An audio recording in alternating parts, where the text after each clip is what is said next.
حضرت انس بن مالک رضی اللہ تعالیٰ عنہ، عشق رسول اور اس حوالے سے کچھ مدنی پھول ارشاد فرمائیں۔ یوں تو مواد بہت اور ان کی ذات کی برکات بہت،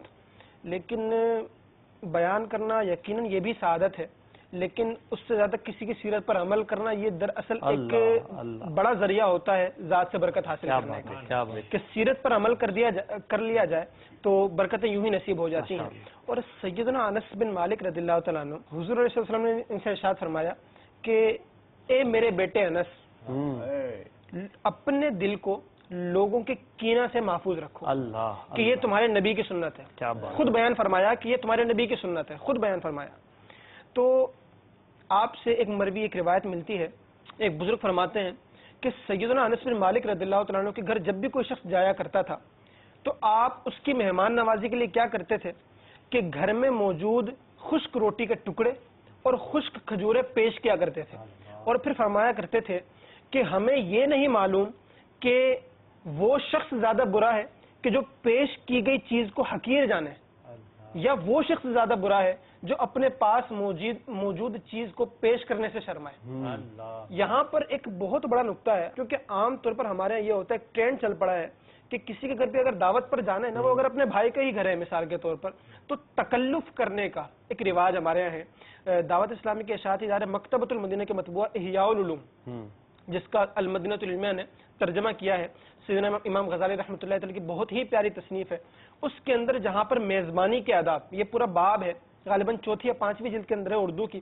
تو اس کے اندر آپ یہ پورا باب آپ نے تکلف کرنے کے حوالے سے باندھا ہے۔ وہاں پر یہ روایت بھی ذکر کی ہے کہ سیدنا انس بن مالک رضی اللہ تعالیٰ عنہ کا عمل دیکھیں کہ گھر میں موجود چیز کو فوراً آگے پیش کر دیتے تھے، اور پھر آگے یہ 2 مدنی پھول دیتے تھے کہ آپ کو جو سامنے جو چیز پیش کی گئی ہے اس کو آپ نے حقیر نہیں جاننا،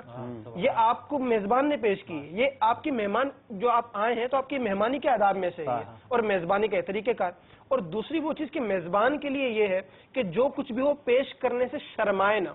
یہاں پر ایک بہت بڑا وہ یہ ہے کہ میزبانی اور مہمانی یہ اسلام کا یوں کہہ لیں کہ ایک مستقل ایک شعبہ ہے، اور اس کے حوالے سے احادیث مبارکہ اور علماء کے اقوال بکثرت ملا کرتے ہیں۔ کتب کے اندر علماء کرام نے باقاعدہ اس پہ پورے باب باندھے۔ انبیاء کی سنت ہے۔ جی ہاں، بالکل انبیاء کی سنت ہے۔ حضرت ابراہیم علیہ السلام کا باقاعدہ یہ وصف رہا ہے۔